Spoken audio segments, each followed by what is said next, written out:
I think it's important to first note out for the record that the use of quote unquote dark money, especially since 2020, has actually been dominated by my colleagues on the other side of the aisle.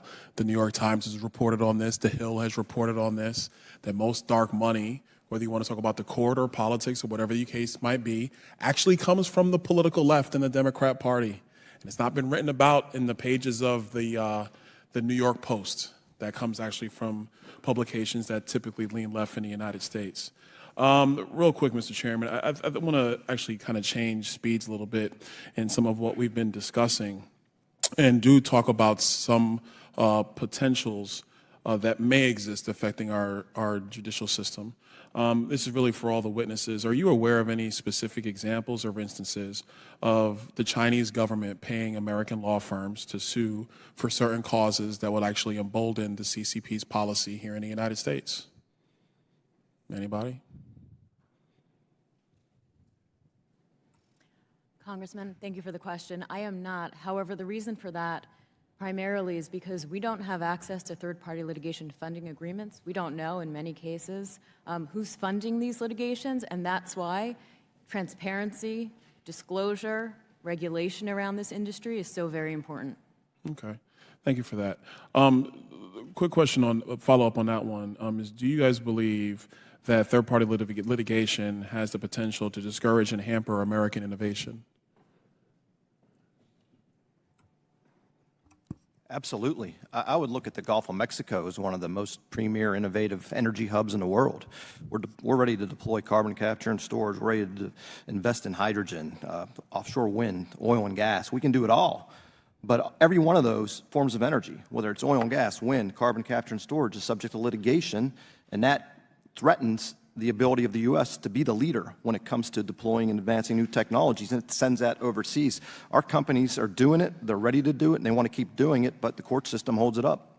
All right, let's build off that a little bit, because one of the main topics when you're talking about some of the renewable energy sources is also deals into critical minerals, and rare earth minerals are part of that. We know that China basically controls the green tech supply chain.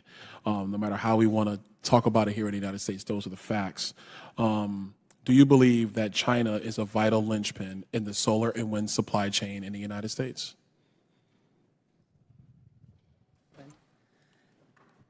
Yes. Thank you for that question.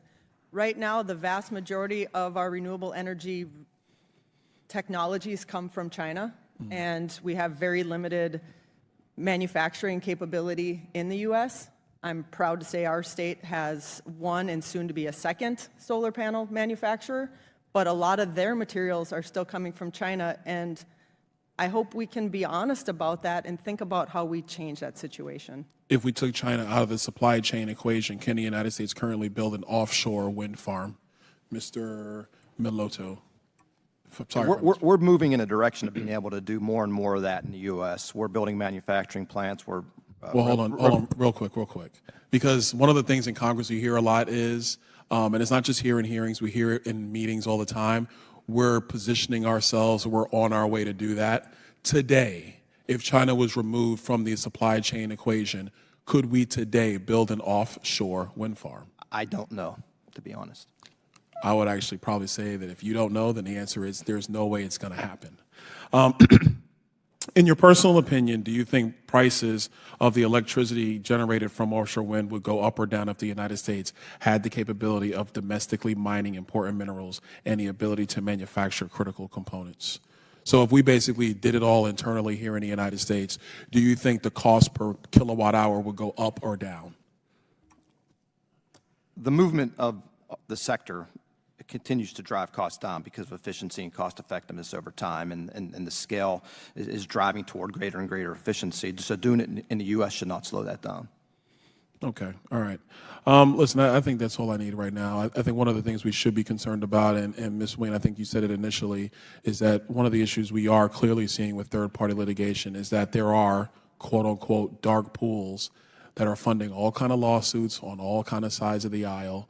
And I do think that there is some levels of transparency that we need to find around this, because we shouldn't be using the civil litigation system to create policy that frankly belongs here in the halls of Congress and in state capitals across the country. With that, I yield back.